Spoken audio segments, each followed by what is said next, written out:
వచ్చిన వాళ్ళకి పెట్టాలా? మనకి లాస్ట్ మార్చ్ వరకు ఏం ఆర్డర్ ఇప్పుడు దాన్ని మీరు బ్యాలెన్స్ చేసుకోవాలి కదా. మీరు బ్యాలెన్స్ చేసుకుని డాక్టర్ గారు ఇప్పుడు ఎలా చేశారు? డాక్టర్ గారు అయినా బ్యాలెన్స్ చేసుకున్నారు, మీరు అది balance చేసుకోవట్లేదండి.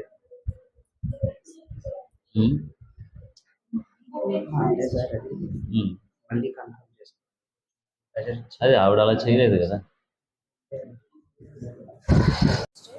8 members staff nurses, 6 staff nurse, 1 head nurse.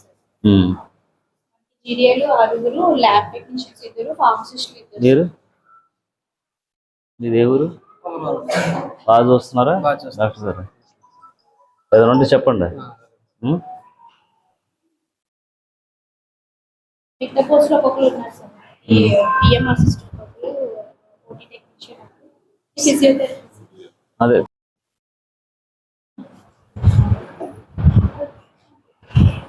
మా బాగా చూస్తున్నారా డాక్టర్ గారు?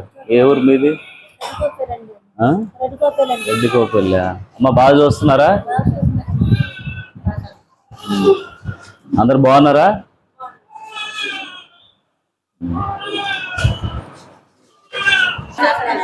అమ్మా అన్ని బాగా చూస్తున్నారు కదా?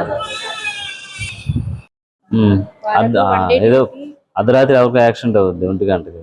డ్యూటీలో ఉన్న వాళ్ళు ఉంటున్నాం సార్. ఎంతమంది ఉంటారు? ఒక డాక్టర్ గారు 4 తర్వాత నుంచి నెక్స్ట్ డే మార్నింగ్ 9 వరకు ఉండిపోతారు సార్. ఇక్కడే మిగతా డాక్టర్స్ 9. మీరు ఏమన్నా షిఫ్ట్లు వేసుకున్నారా? అలాగని ఒక్కొక్కరు ఒక్కొక్క రోజు షిఫ్ట్ వేసుకున్నారా? మార్నింగ్ 9 to 4 అందరు డాక్టర్స్ ఉంటాం సార్. డే ఆఫ్ వాళ్ళు కాకుండా. ఎంతవరకు ఉంటారు? 4 వరకు ఉంటారు. మీరు ఉన్నారు కాబట్టి సరిపోయింది. 12 గంటల వరకు అక్కడి నుంచి డాక్టర్ గారు కనపడరు.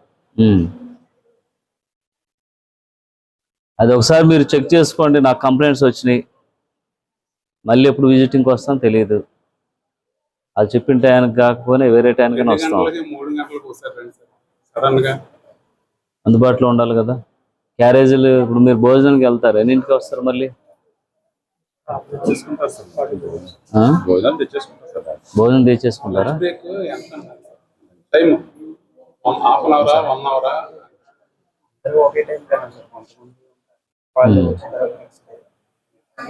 డ్యూటీలో ఉన్న వాళ్ళు ఆ రోజు మామూలుగా నెక్స్ట్ టైం కవర్ చేస్తారు.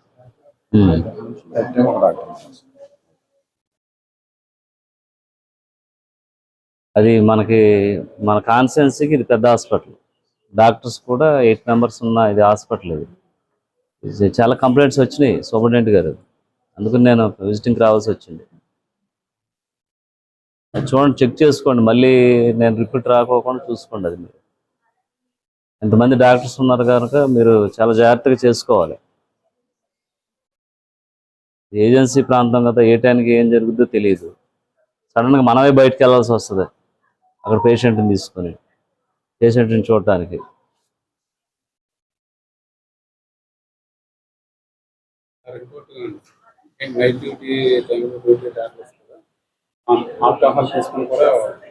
ఇక్కడ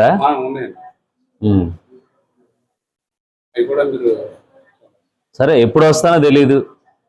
అది వస్తే మాత్రం చాలా సీరియస్గా ఉంటుంది. మళ్ళీ చాలా రిపోర్ట్స్ వచ్చినాయి ఇక్కడ పుట్టగూడెం దాని గురించి. మీరు ఒకసారి మళ్ళీ ఇలాంటిది జరగకుండా చూసుకోండి, మీ బాధ్యత అది.